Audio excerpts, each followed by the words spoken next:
Hello everyone. And welcome back to the channel. For today's topic, we are taking a look at the scariest, weirdest, and most unsettling true stories that defy explanation. Like and subscribe if you enjoy the video.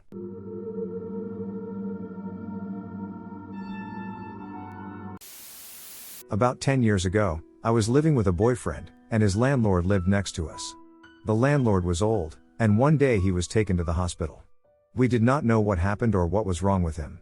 2 days later, I was reading the paper and saw his obituary. I called my boyfriend to tell him the bad news and also got a sympathy card for the landlord's son, who lived on the same block. I walked down the block to slip the card in the son's mailbox when, to my shock and horror, I saw our landlord being helped out of a car by his son. I hide the card, wave and chat with them a bit, then return home. I opened the newspaper, and the obituary was not there. I was freaked out. 2 days later, the landlord died anyway, and the obituary in the paper is the same one I saw days before. I was hanging out with my friend one night, watching movies and doing whatever else 16-year-old kids do. We were pretty bored, and my friend had just gotten a new car, so we decided to go somewhere. It was around the middle of October, and I'm a horror hound, so I suggested we do something spooky. We decided to drive to the local cemetery. Neither of us really knew what we were doing, but we were egged on by each other's excitement. We parked about a block away, in the closest neighborhood, from the cemetery, and then we walked to the front gate. I was in a jumpy mood because 2 cop cars whizzed by us on our walk to the cemetery. When we got to the front gate, we saw that it was too high and dangerous to climb, so we walked along the side of the cemetery until we found a tree right next to the gate. We each climbed the tree and then jumped down on the other side of the fence.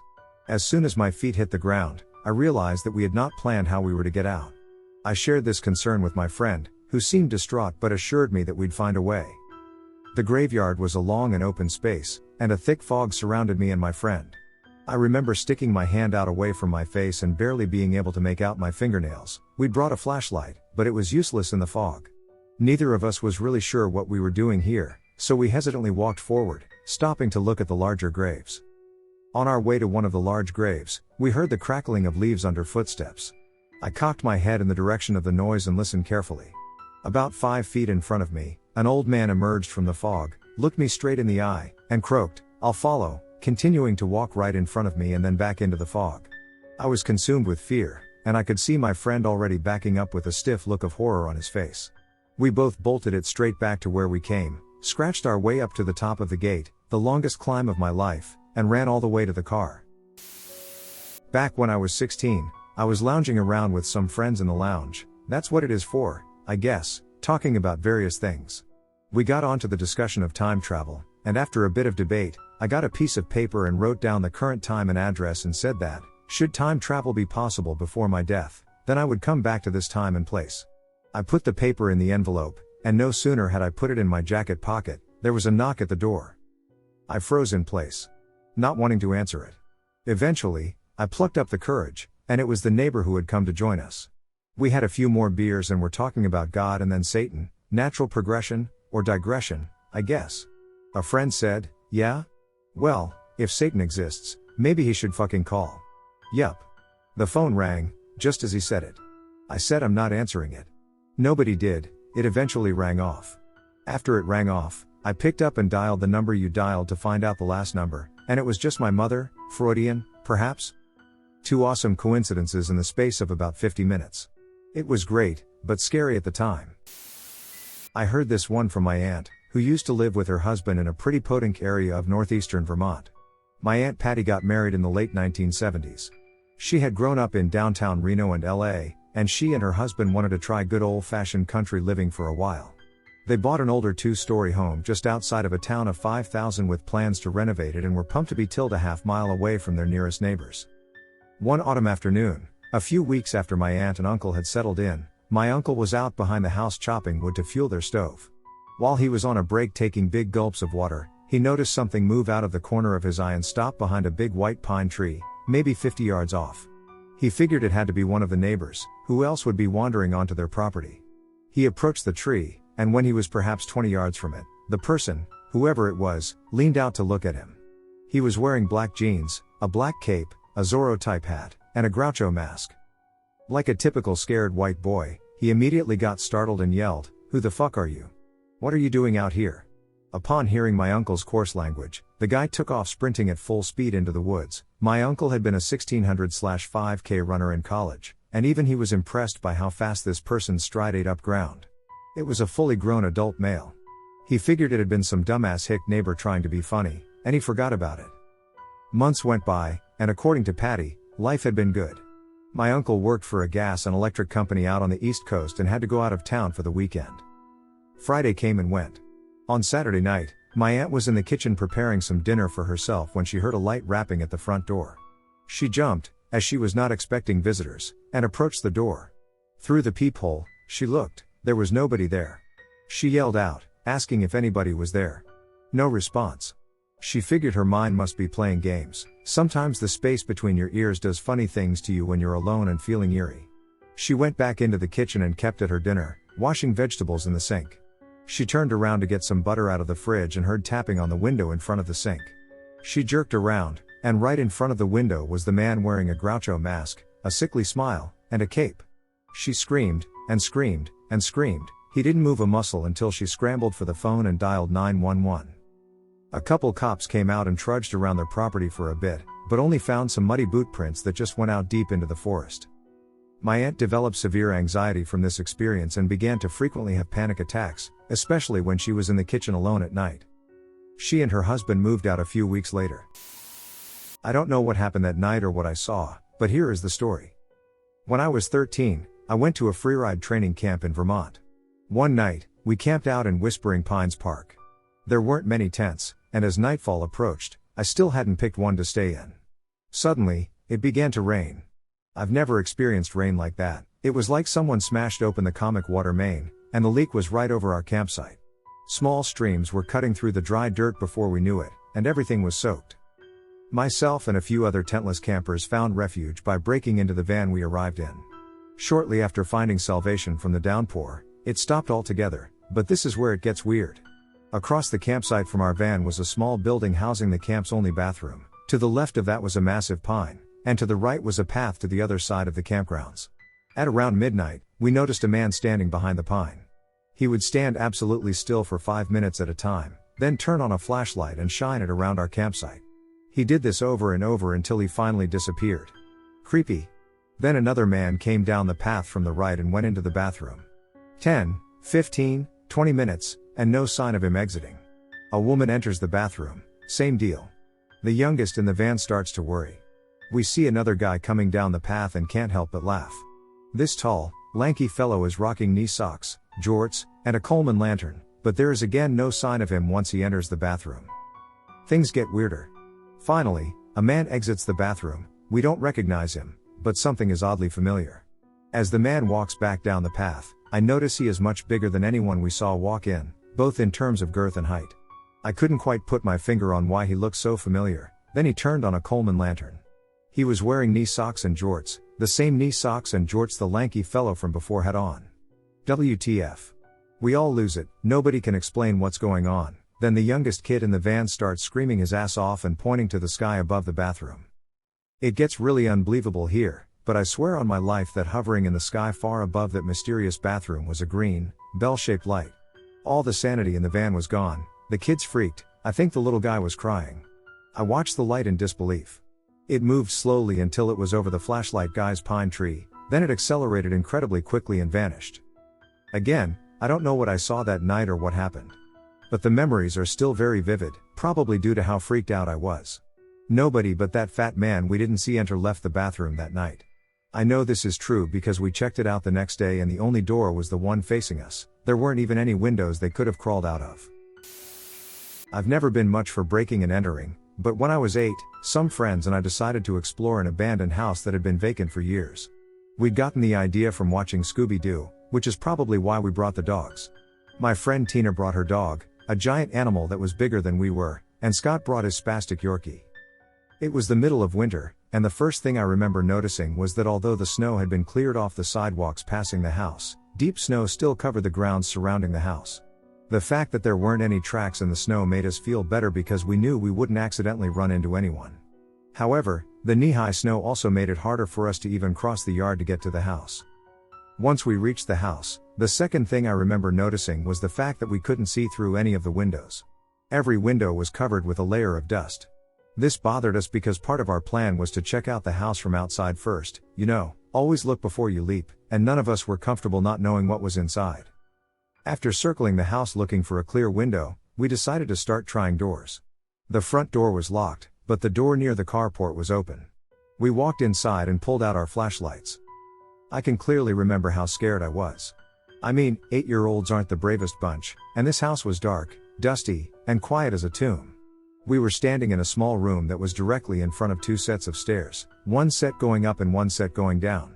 We had just decided to go upstairs first when the dogs started to act strange. I remember Scott's Yorkie standing at the top of the basement stairs, going batshit crazy. You would have sworn he could see something in the dark basement that we couldn't. Then, as we started moving to the set of stairs going up, Tina's dog took the lead and stopped at the first step.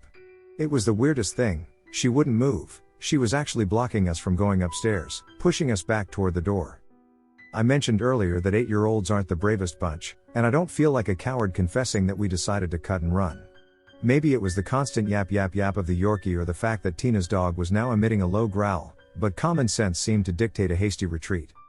So we never did get to see what it was in the basement that was driving Scott's Yorkie crazy, or what it was upstairs that was raising the hackles of Tina's dog.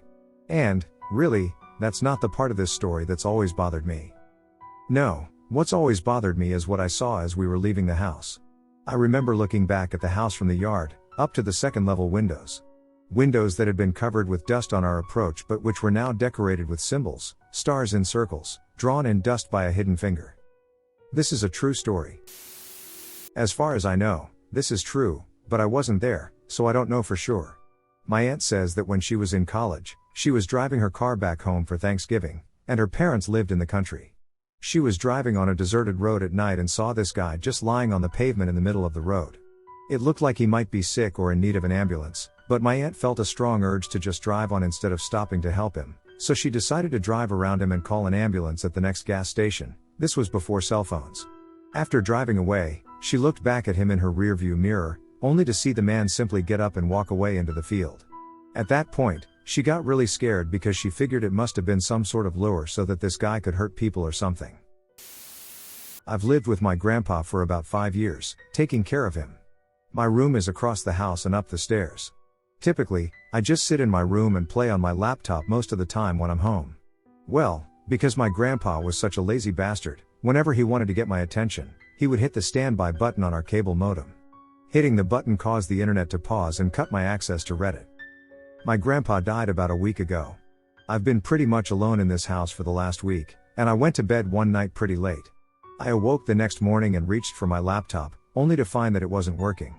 I went downstairs to reset my router. This is a typical problem. It's an old router, and after I reset it, I noticed that the modem next to the router was blinking. It was in standby mode.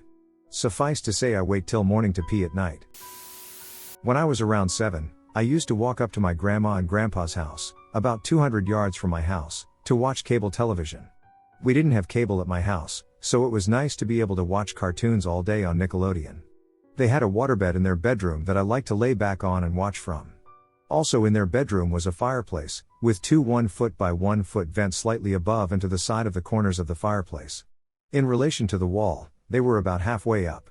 This vent system extended into a nearby bedroom that shared a wall with the fireplace to move heat into this bedroom. Because of that, the right vent was well lit because it had another vent leading into the other bedroom right behind it. You could see right through the vent.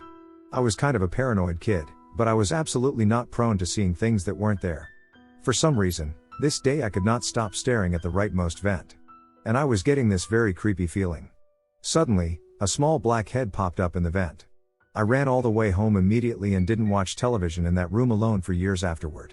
Now I assume that it was a cat that had somehow gotten into the vent, but I still have no clue how that would have happened. My grandma didn't have any indoor cats. Also, I still remember the silhouette of that head, and I do not remember any large, pointy ears. My brother used to live in a big old farmhouse in the country with a few other guys. The house was pretty old, built in the 20s or something, and had been changing owners steadily for the past few decades. The current owners lived in a different house and rented it out to people, including my brother and his friends. They were able to rent it pretty cheaply, and since there were several of them, it was rare that only 1 or 2 of them would be in the house at a time. Still, Whenever most of the guys were gone and only one or two were at home, they heard weird stuff. Like, really weird. These were guys going to university and working on their degrees in finance or other things. Half of them were diehard atheists, and all of them had a weird moment or two. Most of what they heard was at night. One guy heard footsteps going down the hall, not slowly but the slap of children's feet running up to the room they were in, but the footsteps stopped at the doorway. Others saw shadows on the walls that seemed to indicate people moving into empty rooms, or they'd hear doors close at the other end of the house. But their worst was when they heard a little girl's voice from the next room. One guy freaked out and drove 10 miles to a friend's house because he could hear a little girl chatting in a sing-song voice from somewhere in the house.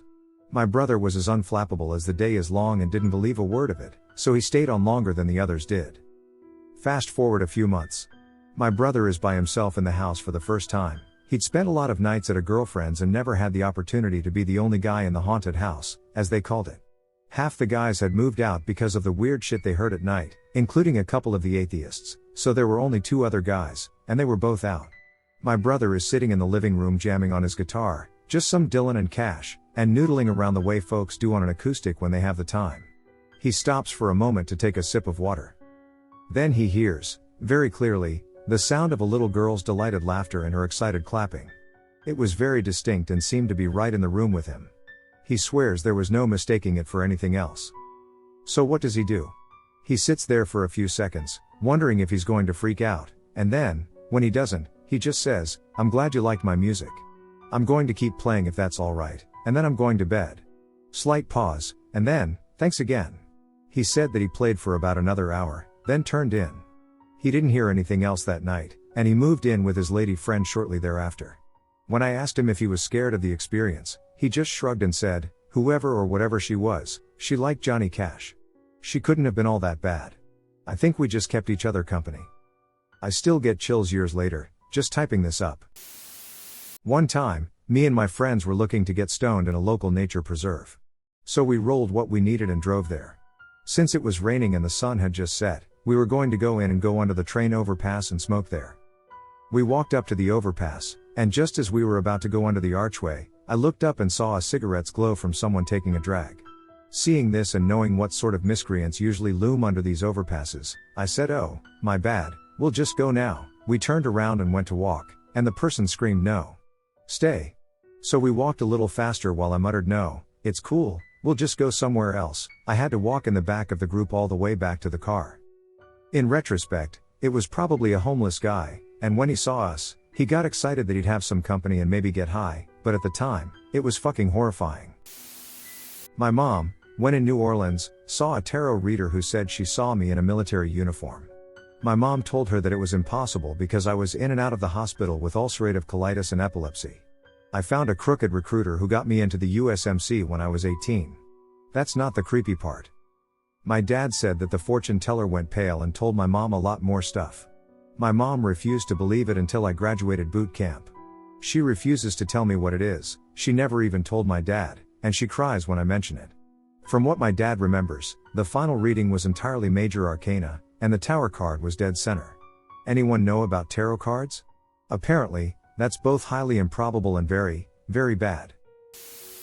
When I was about 9 years old, I was given the opportunity to stay at home by myself for the very first time. I have an older brother and a single mom, and they were going to one of my brother's therapy sessions, so they would be gone for about an hour. We were living in a house that was relatively far from any neighbors. There was a long road out front and a river out back. The sun was setting as I watched TV and doodled in a coloring book. I was using a black crayon, which I broke, so I put my coloring book down and decided to go upstairs to get my big box of crayons. When I started up the stairs, as soon as my foot hit the 3rd step, I heard at least 2 large dogs viciously barking, and the sound seemed to come from every direction. I jetted up the rest of the stairs and looked everywhere around me. I glared down the stairs. Then I ran straight down them again, jumping over the 3rd step, and straight out the back door to the porch. I thought some dogs may have gotten into the house through the basement door, so after looking around the yard, I went to the outside entrance to the basement, and it was closed and locked. I went back onto the porch and waited there for my mom and brother to get home. That wasn't the only thing that happened in that house, though. When I was 7 to 8, my brother and I had a babysitter. She brought over an Ouija board, and she and my brother were playing with it in the hallway while I was coloring near them. I wasn't paying attention to what they were asking the board or what the board was spelling out, but all of a sudden there was a knock at the back door. The door was open and the screen door was closed, so we could all see straight outside. No one was there. The babysitter ran over to close the door and lock it. A few minutes later, we had all settled down from being startled. There was rapid pounding on the side of the house next to the back door. Our house was on a steep slope, so the porch had stilts and the side of the house next to the back door was too high for someone to be knocking on, let alone so rapidly. The knocks lasted about 20 long seconds, and at the very end, they became more intense, making my mom's mirror fall to the floor and shatter. This happened a long time ago. I was maybe 10 at the time. An old friend of my parents was visiting and staying the night. The friend, who we'll call Martin, was staying in the guest room. My older brother and I shared a room, and my younger brother was sleeping in a room by himself. At some point during the night, my younger brother woke up and became aware that there was someone else in his room. The sliding door in his closet was open, and somebody was standing in front of it. His room is quite narrow, so the figure wouldn't have been much more than a foot away from him. My brother lay there looking at this figure for an untold amount of time, terrified and absolutely still. There were sounds like things were being moved around in the closet. Eventually, the figure moved towards the door and exited the room. After a couple of minutes, my brother got up and went into our parents' room. He woke up my mother and told her that someone had been in her room. She told me that he was very quiet but clearly petrified. My mom went and investigated his room, confirming that someone had been rummaging around in the closet, while my dad verified that the doors were all locked. After a while, everybody went back to sleep, though my brother was now sleeping in my parents' room. The next morning, Martin, the friend, told my brother that he'd been cold during the night and had gone into the room to find an extra blanket. This seemed to put my brother's fears to rest. Nearly 20 years later, my mom told us that Martin had never gone into that room to get a blanket. He'd only said that to calm my brother down. When she told this to my brother, now a grown man, he went absolutely white and was visibly unnerved. We still don't know who was in the room that night, and I guess we never will. This isn't a typical creepy story, but it gives me shivers even now. All my life, I've had characters that I roleplay with. I did verbal roleplay with one of my brothers, and when I went crazy in high school, I thought that the characters I made up were fragments of my personality.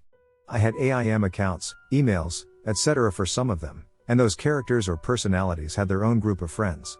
There were some that were steady and never seemed to change throughout the years, and others that came and went. When I was crazy, I would talk to some of them and have full-on conversations in my head. With the help of a loving, no-nonsense girlfriend who told me repeatedly that they weren't real, I got over it. I moved across the country, and I never told my old friends about my past psychosis.